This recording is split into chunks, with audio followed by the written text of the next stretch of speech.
Morning guys, thought I'd record another vlog. I had some really nice comments and feedback from the previous one, and it's just motivated me to get on straight and do another one.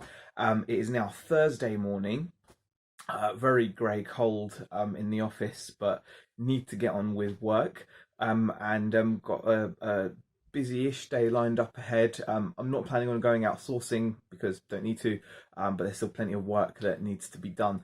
So at the moment, I'm just in the middle of doing a bit of pulling out orders that need to be shipped, and I'll just take you through how that works. Well, guys, this is how I used to store the stock, which is really, really terrible. As you can see, I've got lots and lots of items in bags, and then I'm just going through, taking bag after bag out, piling them up here, until I can actually find what I'm looking for, which is the worst storage method. And I can't believe I was that dense, I suppose, and actually that's what I was looking for. Believe it or not, I didn't plan that.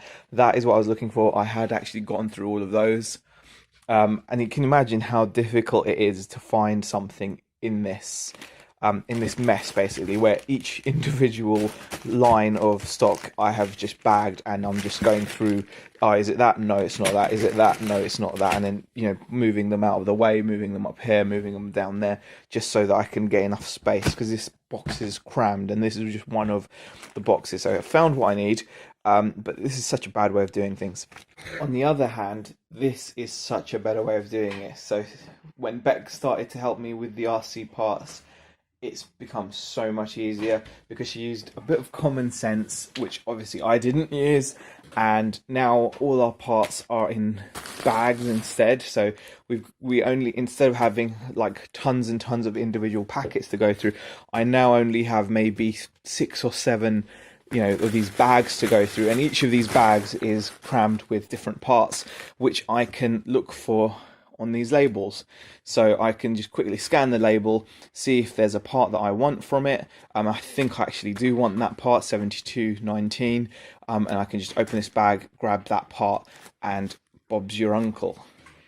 Okay guys, just in the middle of doing some packaging, and just wanted to point out, it really does pay to make your life easier. Whilst I'm doing this packaging, I'm constantly getting annoyed because I've got to use, like this guillotine here to cut the paper, and then you end up with paper scraps, and then you're sellotaping the labels on, etc. It's just a pain, and I really, really need to get myself a label printer.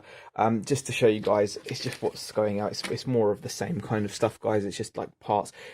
This is quite cool. I'm selling these at a tenner each, and as you can see, these were at £1.99. I didn't even pay that. I got them in bulk, but those are going for a tenner each. That's a spur gear. That's what that is the bit that's the gear that turns like the drive shaft and is connected to the engine.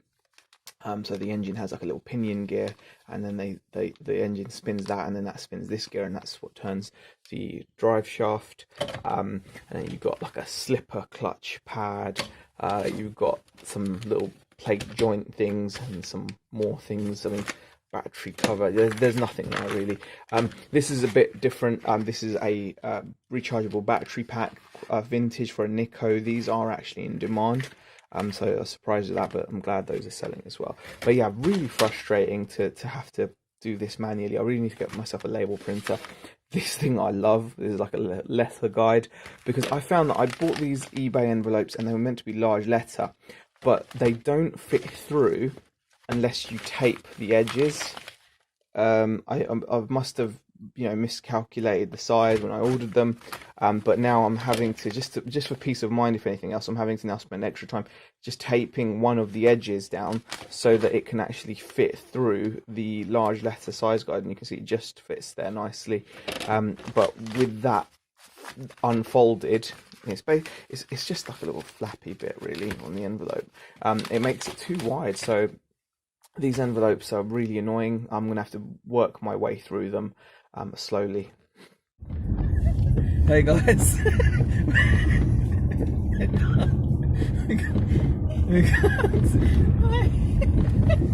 We're laughing for two reasons. One is because this phone is crap and it's super close. Let me show you. If we sit normally, this is how we should film this bit. Let's just film it like this, screw it. It's the way it is, right? Do you know what? Yeah. This is how we normally sit. This is how we normally sit. And I don't know why or what's up with this phone right now, but when I do video, it seems to like have a much closer, like much wider angle, and it's just much closer. Anyway, we're doing this because I'll move it. yeah, there's a couple of things. You can't because you're driving. Yeah. No, you can't come this way. No, I can't really do that. But like, we're just out dropping parcels off and stuff. But it was just really funny when we were pulling away. It's really bad. Alf We shouldn't laugh. looks so sad. He was like, But- "Why am I not coming?" Yeah, but his face just looks so sad. But I mean, it might just because his face is sad. But we've just been laughing so hard because he looks. I know it sounds really mean. It sounds really bad. In the window, looking so sad. And so what we're going to do is when we park up again, show you his we're little going face. we're going to see. Hopefully, you'll be able to see it because I'm sure He he'll be at sits the on window our again. windowsill. I mean, Yeah. he's at home with Zara because Zara's off sick today. She's been sick for the last 2 days. Yeah, yeah, And look, I've only got half the face again now. yeah. Yeah, so she's been sick for the last couple of days, so she's actually at home with him. So normally we would actually crate him or he'd be in the back with us. We'd put him in the crate in the back. Well, we didn't need all this extra information, but thank Well, you. I'm just saying, So it's what we do. we're going to cut this short now before Beck keeps on talking, and then we'll see you guys. Whatever, you've talked loads. I'll see you guys in a moment. Bye. There it is.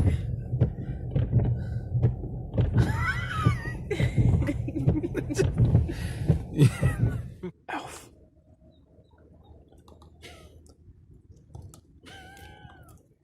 Okay guys, I want to just share a bit of a pro tip with you. Try not to accept offers at like 5 in the morning when you're not fully awake, because I thought someone had offered me £60 for this, which is listed for 80, and I thought, oh, that's a reasonable offer. It's like a little engine that's for spares, repairs. It's incomplete. I won't bother opening it. But little did I realise at the time I'd accepted £60 for this, which is a really nice little RC car. Nitro RC car, which I had listed for £150.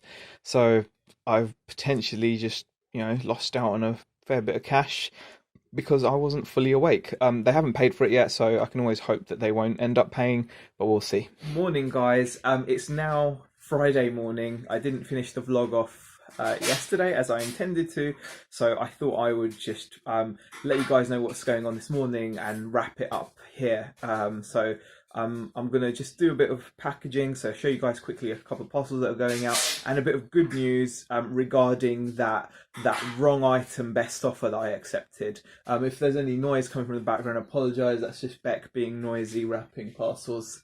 So if someone had actually ordered some blooming sellotape, I wouldn't have to do it this it was sellotape. What is that you're using? She's complaining because there's no like narrow sellotape. She's having to use that big, wide, chunky sellotape, and that annoys her. Anyway, guys, I'll catch up with you in a second. Okay, these are the parcels that are going out for me this morning. Not a great deal, but there's some decent-ish value here. Those are like 15 quid for those two there. That's a £20 sale. I actually can't remember the rest, but they're probably going to be not a huge amount. I think that's like a tenner. That's probably like a fiver, if that, because it's just some clutch shoes. That could be between 5 and 10, something like that. But that's definitely 20. That was definitely 15 for the two. So that's pretty cool. I did do some shipping yesterday of items that sold yesterday, just to minimise what I have to do. I try to keep on top of it, but nice and easy. Okay, now, earlier on in the vlog, I mentioned to you guys how while I was half asleep, I accepted an offer on this Nitro RC car because I thought it was this engine. This engine is listed at around £70 or £80. I got an offer of £60, and I thought it was on this engine, so I accepted it. But actually, I'd accepted £60 for this, and this is listed for about £150. I don't think I'll get £150, but I should get at least £100. It's brand new. It's really they're not often that they come in this condition.